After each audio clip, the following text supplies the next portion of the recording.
Good morning, everyone.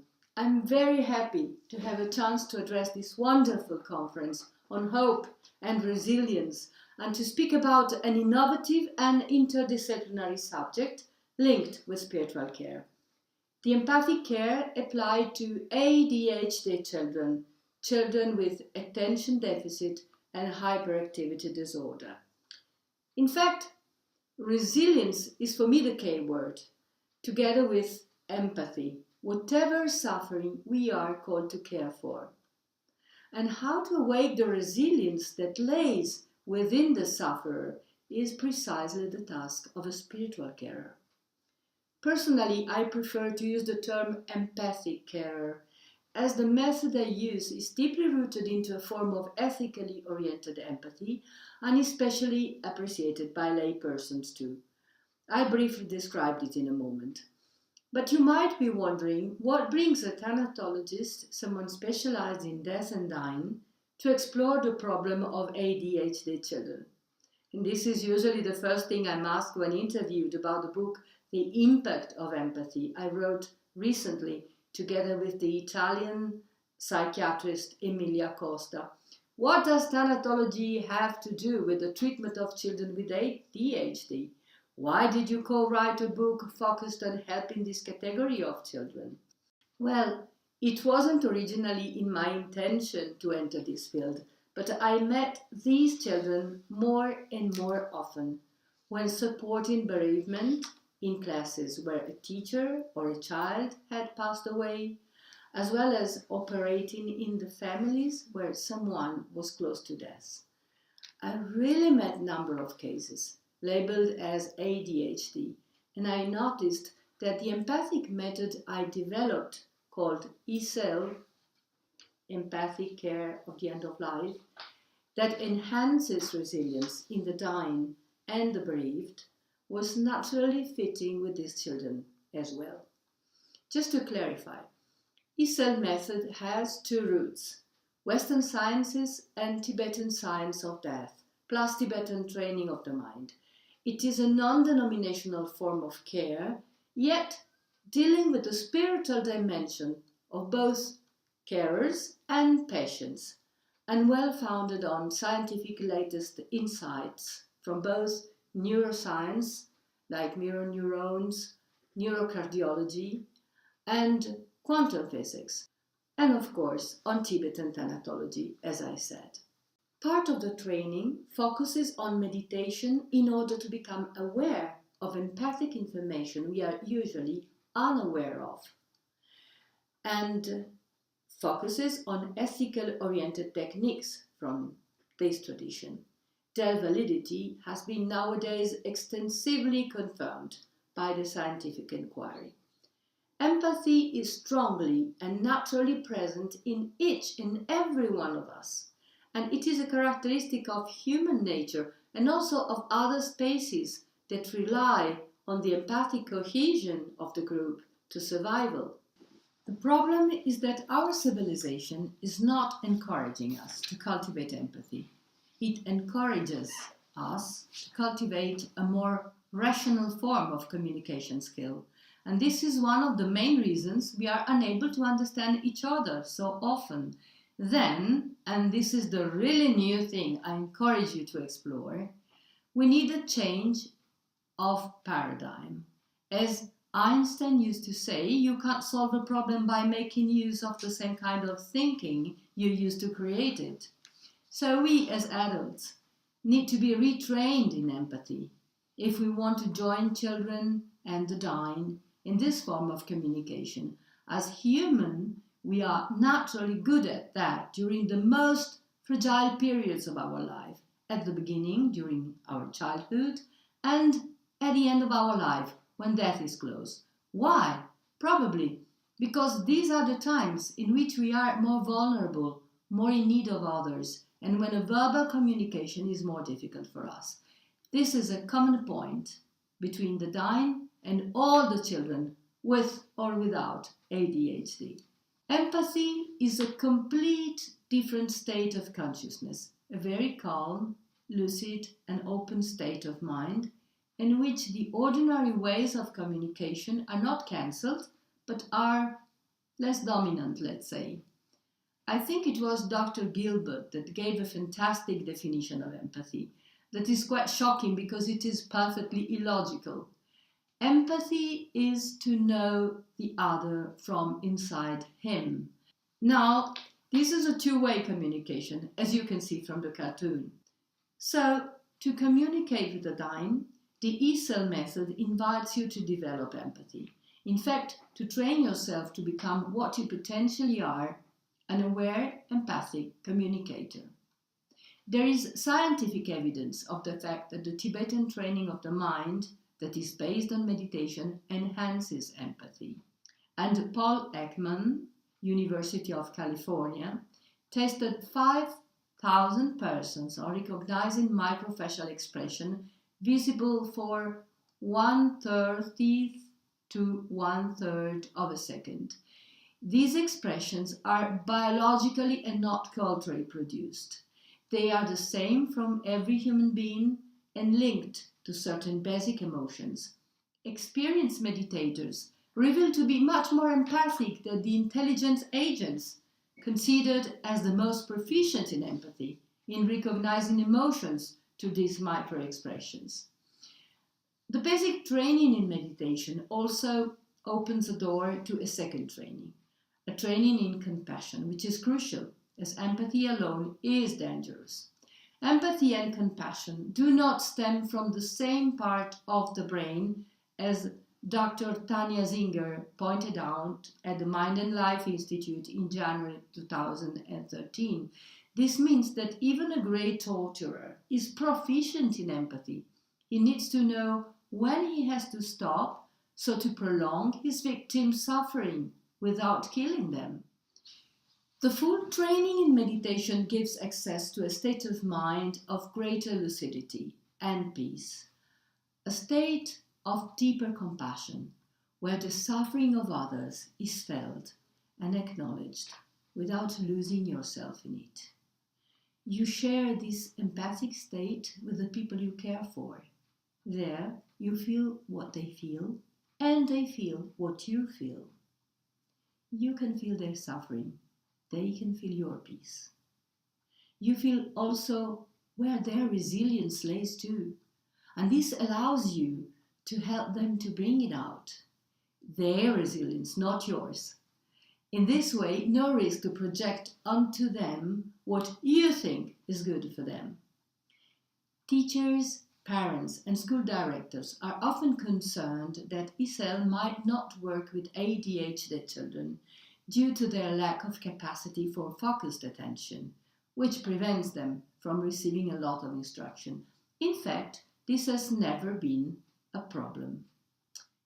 They lack attention skills, it's true, but do not lack empathic skills because they are children, therefore highly empathic, and this makes them open to receive or directly absorb what is around them, including the state of their parents, teachers, and of course, caregivers.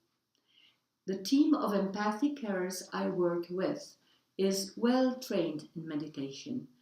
They have developed a strong and quiet presence, as well as highly cultivated capacity of empathic, compassionate listening that allows us to bring forth the resilience of the people we care for. A well-trained adult, capable of acting from a state of peace, which has been cultivated appropriately through meditative techniques, will enable the child to feel the peace of the carer and to experience it in a direct, non-mediated way. So, to say it in a nutshell, we do not train the children but the adults around them to enter a state of peace and to remain there, no matter what. The children, being highly empathic, absorb the state of peace.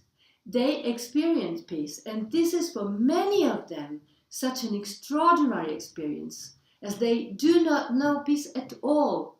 Then they want it more, and this opens them up to be trained too. As you see from the slide here, according to a Nielsen study of 2013, 12.6% among Israeli children aged 6 to 13 years are diagnosed with ADHD. And on Haaretz, very recently, you can read a title, among Israeli Jews, 82% of the kids diagnosed with severe ADHD have roots in the Middle East and Africa. Well, I'm not a doctor, but my co-author Emilia Costa is a doctor, and she has been widely engaged in pointing out how drugs are not the solution.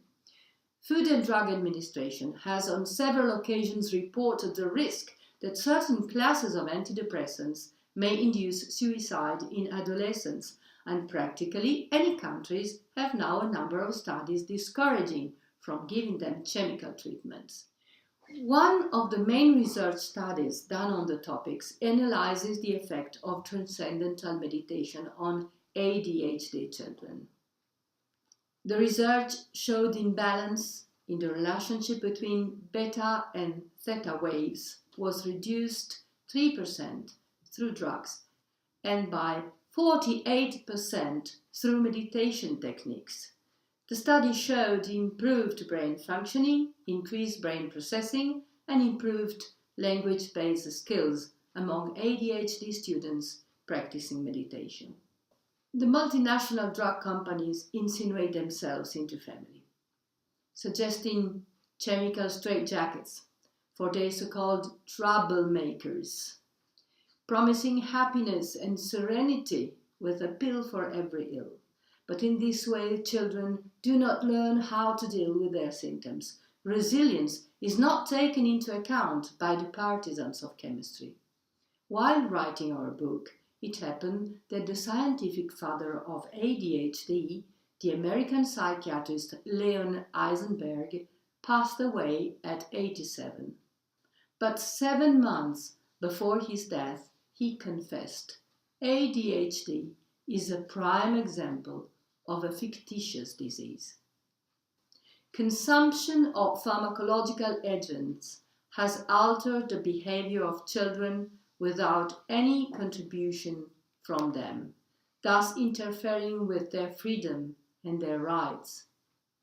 Pharmacological agents, in fact, induce behavior changes, but they are not capable of teaching children how to make these changes on their own. The children are thus deprived of the essential learning experience of how to act autonomously and empathically, which limits considerably their freedom and alters the development of their personality.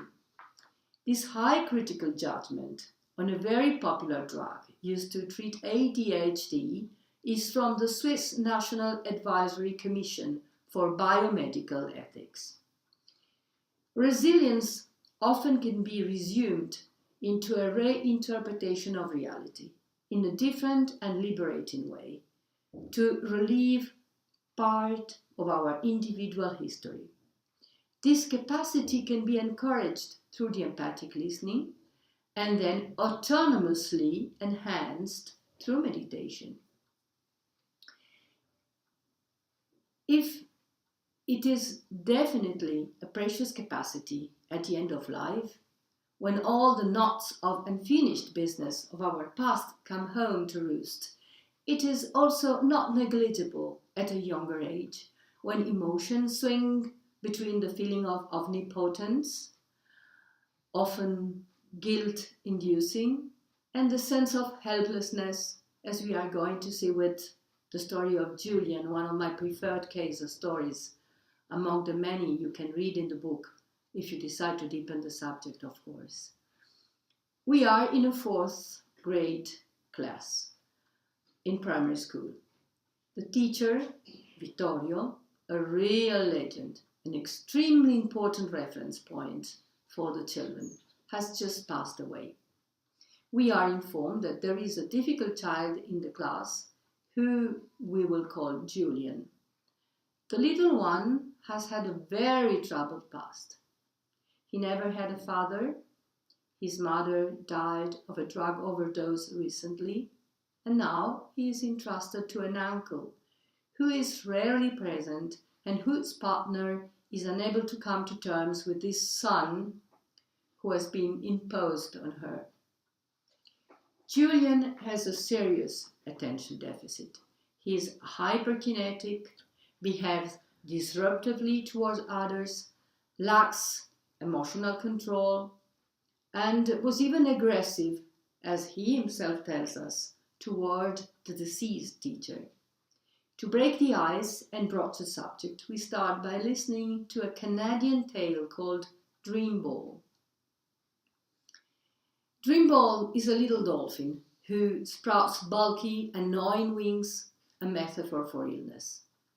But it is these very wings that allow him to do something extraordinary, to fly off, reaching a wonderful planet, metaphor in our case for death.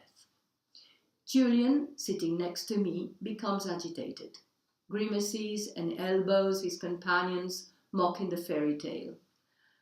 Sometimes children act badly because they want just you to notice that they exist.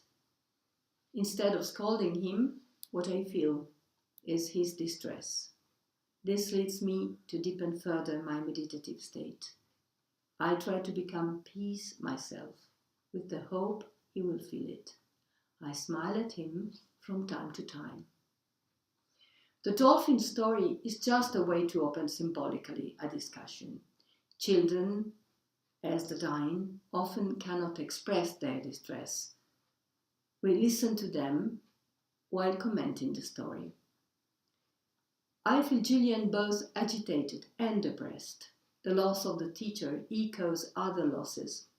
The father he never knew, the mother who died quite recently. I ask him what he is thinking.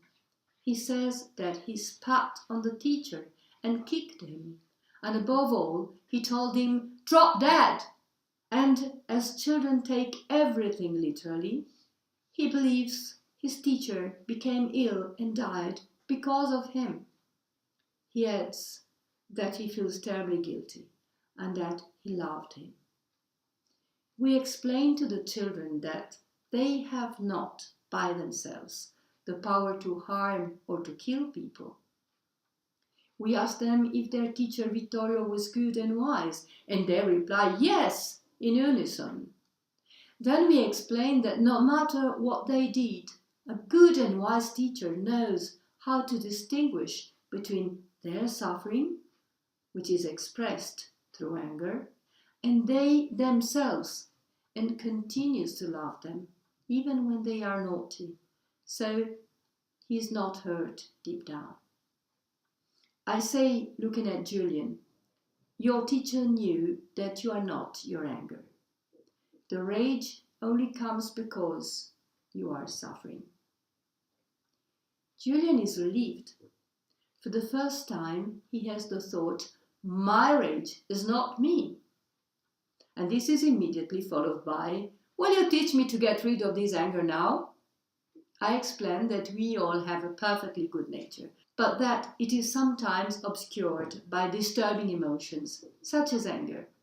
Julian is very interested. I introduce meditation, explaining that we can learn to see anger as a train arriving at the station, and that when it arrives, we can decide not to get on that train. Julian asks, how can you see this train of anger arriving? I don't want to get on it, but it sweeps me away every time. I explain that we begin by observing something else that happens without our noticing it, our breathing. And then one day, we are able to see everything else coming. We have our first session of meditation while observing the breath. Julian makes huge efforts to remain still, and of course, for the other children, it is easier. But he tries hard, really. He has tasted to another reality and wants more of it. Resilience stays sometimes in motivation. The transition to doing is very important in this sense, and no result will come without regular training.